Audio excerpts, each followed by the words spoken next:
To complete the most significant news for this day, Y News continues. Here are the top stories. The Boracay Interagency Task Force started today the dry run for the scheduled reopening of Boracay slated on October 26.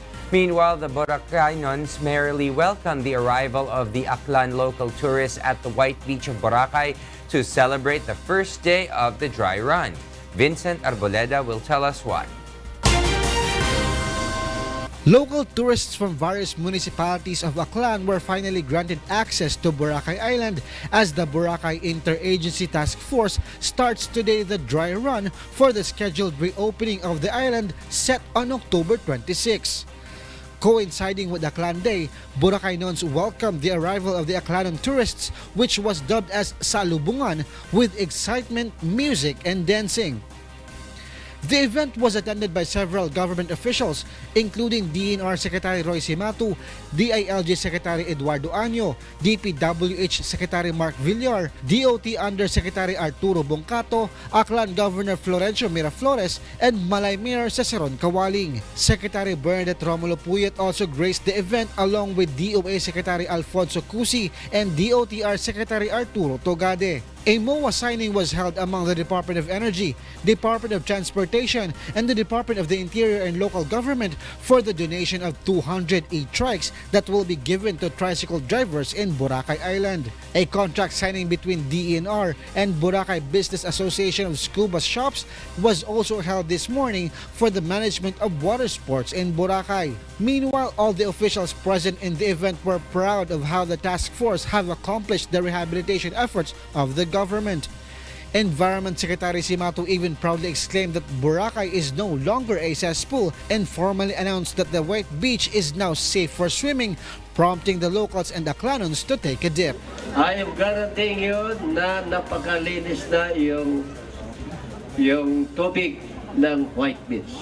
From being dubbed as cesspool to its closure for the island to rest and undergo massive rehabilitation and recovery efforts, we offer to you now a better Boracay.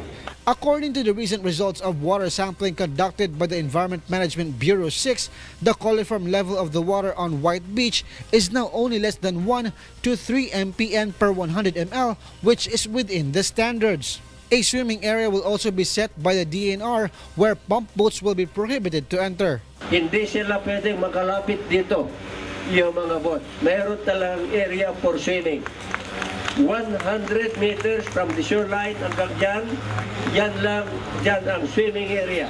Cimatu then thanked the establishment owners, workers, and residents of Boracay for their cooperation during the rehabilitation efforts of the government. The development design for wetland number 4 was also unveiled to the public today, followed by a ribbon cutting for the recently finished Bulabog Road. Though the Boracay closure may have been difficult for both the Boracaynons and Aklanons, happiness shone on the faces of these people for the good results of the rehabilitation.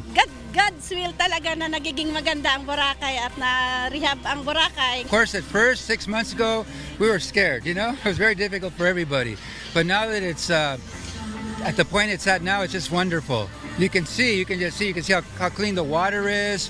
Both the Boracaynons and Aklanons also believe that Boracay Island's tourism will be even boosted and improved as the rehabilitation efforts of the government continue. Keep it up because this only just the first, diba? It's a long-term rehabilitation of this island. So the first try, superb. Tomorrow will mark the second day of the dry run, and tourists from various parts of the region and the country will be allowed entry. The dry run is being conducted by the Boracay Interagency Task Force to ensure that the soft opening of Boracay will run smoothly on October 26. Vincent Arboleda, UNTV News and Rescue, Boracay. Meanwhile, a special assistant to the President, Secretary Christopher Bong Go, finally files his certificate of candidacy for the senatorial race in the 2019 midterm elections. He was accompanied by President Rodrigo Duterte himself as he filed his COC at the Commission on Elections main building. This is Go's first time to enter politics. Drawing inspiration from his travels around the country, Go says he will focus more on fighting criminality and helping poor Filipinos, specifically making medical services affordable and accessible to them. We will continue and strengthen the fight against corruption, against criminality, and against illegal drugs. But this time, we will do it in the upper chamber of the Philippine Congress. Kailangan po ng tapang at malasakit sa Senado. Prior to his filing, Go mentioned to a group of reporters that he feels sad knowing he will be away from the president, whom he considers also as a father. Meanwhile, Senator Cynthia Villar, Grace Poe, and J.V. Ejercito also formalized their bid to return to the Senate. Former Senator Lito Lapid and Magdalo party list representative Gary Alejano also filed their candidacy for a Senate seat in 2019. The Commission on Elections will release the official list of candidates and party lists for the 2019 midterm elections in December. According to COMELEC spokesperson Director James Jimenez, they are currently reviewing the certificates of candidacy and the nomination and acceptance submitted by party list groups. Jimenez also notes that the submission of requirements and accreditation process of party list groups are also ongoing. Jimenez adds there is a 50-50 chance for parties to be accredited, especially when they are able to meet the COMELEC's requirements. These include the submission of authorized signatories for political parties that will help verify the authenticity of submitted certificates to prevent them from being declared as nuisance party. Sa ngayon tinatanggap lahat kasi may mga party list organizations na nakapag-file na ng kanilang mga papeles na hindi pa na-aprobahan o na-disapprove. So habang patuloy yung proseso na yon, tumatanggap na tayo ng kanilang mga nominees. Former presidential spokesperson Secretary Harry Roque defers his senatorial plans and runs for a congressional seat instead. Roque says his decision came after his personal talk with President Rodrigo Duterte on Sunday, realizing his slim chance of winning in the senatorial race. Instead, he will run as the second nominee of the environmental party list, Luntian Pilipinas party list, following Shara Soto, the daughter of Senate President Tito Soto, as the first nominee. Roque also admits that he is not the best person for the position of press secretary offered by President Duterte, citing a lack of experience and training. He adds that by going back to his private life, he can now freely express his views and opinions. Nevertheless, he will remain as a supporter of the Duterte administration, although he is not discounting the possibilities of him criticizing the government in the future. So It's time to be my own person again. So meaning you would push for your advocacy. So It's time to be my own person again. So meaning you would push for your advocacies before. Yes, nothing has changed. I'm now back to the old person that I was. I knew that as a spokesperson, I had no personal views. That period has ended. No? I'm able now to freely advocate for the many issues that are close to my heart. The price of rice is expected to go down beginning the last week of October due to the arrival of imported rice. Agriculture Secretary Manny Piñol also says that the season to harvest palay has also begun, which is seen to lift the rice production. Piñol also says that starting next week, rice on sale will bear labels to inform the public on whether it is imported or locally produced. The Department of Agriculture also expects to release a suggested retail price of rice this week. The exact pricing of SRPs will be determined on October 18 when we will be meeting for the final time with the stakeholders of the rice industry. Kasama na yung mga farmers dyan, traders, millers, and others, and even the rice retailers. In other news, the Department of Justice, or DOJ, believes that the flowers and letters sent by groups who identified themselves as concerned citizens outside the office of Makati Regional Trial Court Branch 148 is a way to pressure Judge Andres Soriano. Each flower was tagged with letters filled with a message of fairness in Judge Soriano's supposed decision on the arrest warrant and hold departure order plea against Senator Antonio Trillanes. In a statement, DOJ Secretary Menardo Guevara said even a first-year law student knows that such acts to attempt to influence the court is a clear contempt case. Guevara earlier called Trillanes' camp's allegations that they are pressuring Judge Soriano as unfair and baseless. According to the Makati Police, the resolution on Trillanes' case may be released in the coming days. For today, we expect no resolution, no order.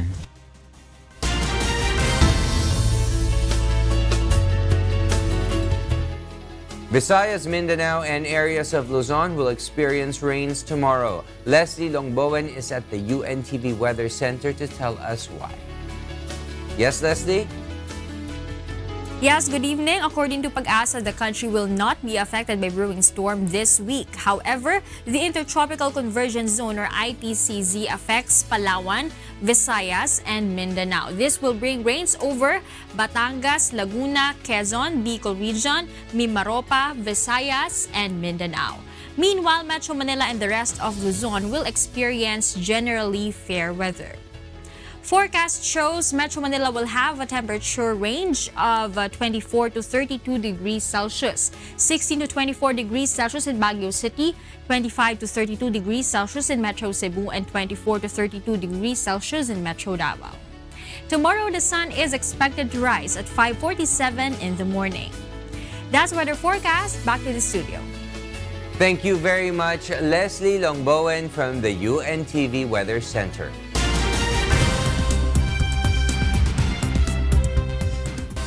And for the news abroad, here's Pauline Ompico live from Shinjuku, Japan. Pauline, good evening.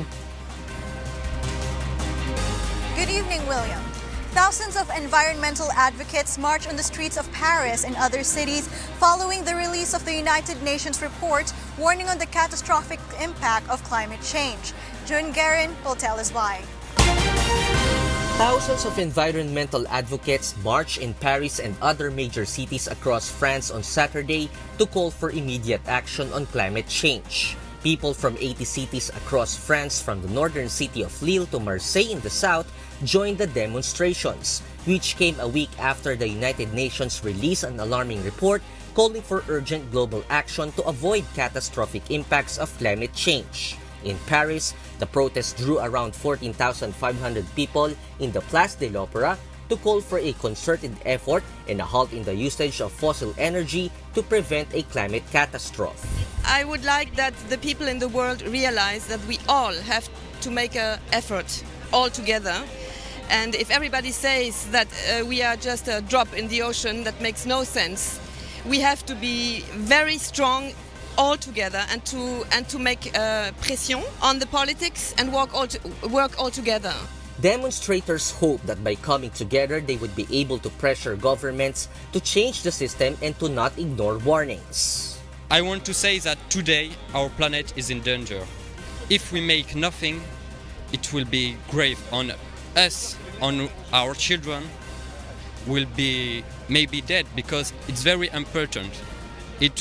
If we make nothing, it will be consequences.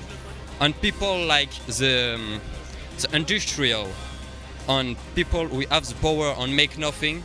Filipino-French Jane Soter also calls on Filipinos to learn about and find ways to help temper the effects of climate change. Kung maiiwasan natin yung mga yung pagsasayang ng mga pagpapainit ng klima, kagaya ng mga air conditioning, yung mga kotse po, yung lahat ng mga kahoy, kailangan po, pangalagaan po natin yan. Climate experts have warned that global warming might cause intense heat waves, heavy rainfall and snowfall, and reduce crop production.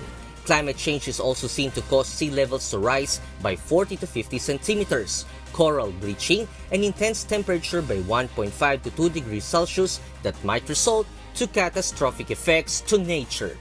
June Garin, UNTV News and Rescue, Paris, France.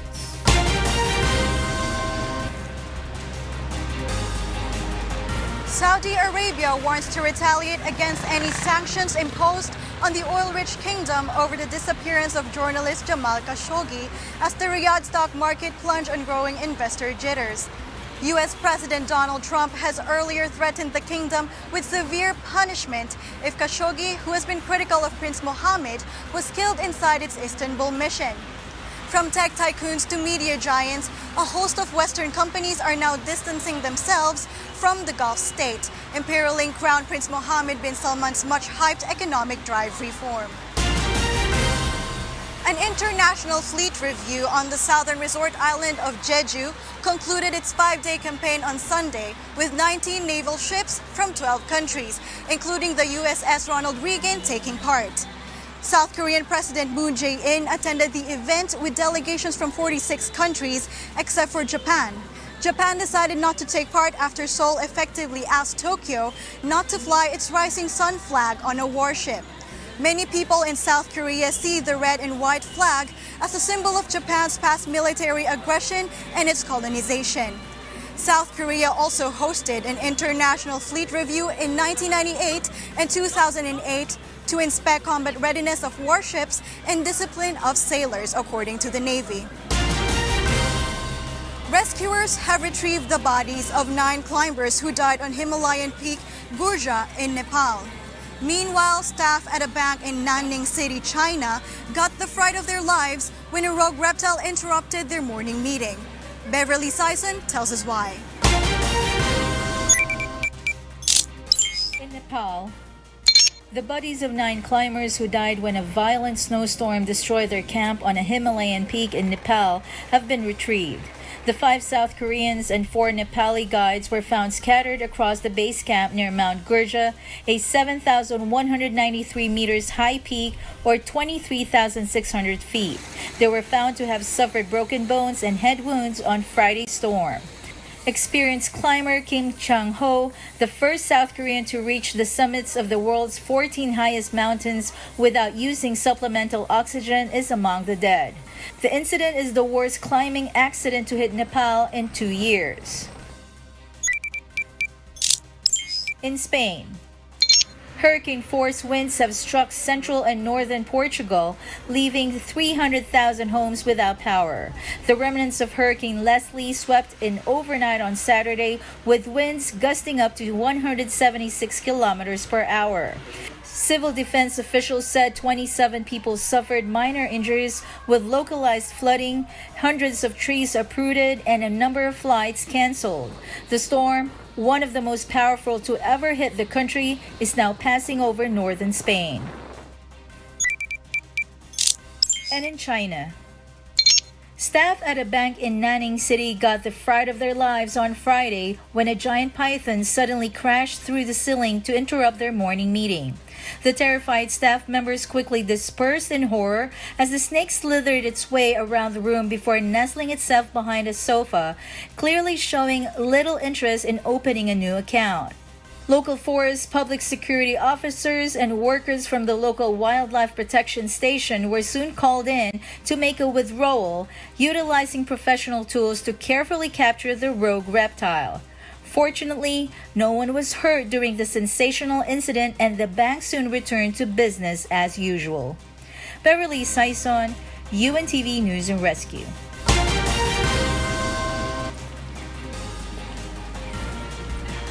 Those are the news from the other parts of the globe. Back to you, William. Thank you very much, Pauline Ompico, live from Shinjuku, Japan.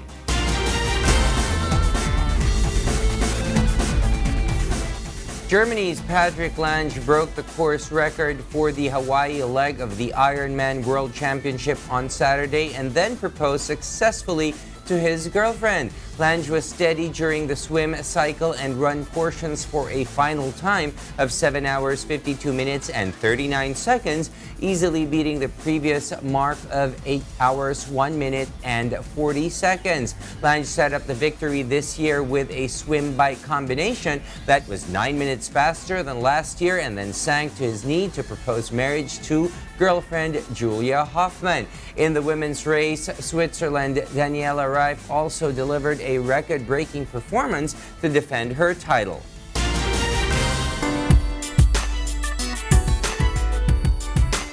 The Kensington Palace reveals that the Duchess of Sussex is pregnant. The news has been announced as she and Prince Harry begin a tour of Australia.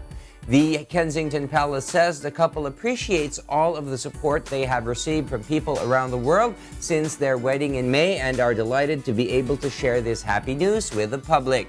The Duchess of Sussex is due to give birth next spring and the baby will be 7th in line to the throne. And those are the reasons behind the news October 15, 2018. On behalf of Rheena Villamor-Camara and Angelo Castro III, I am William Thio. Because we need to know, we will always ask why. Good evening.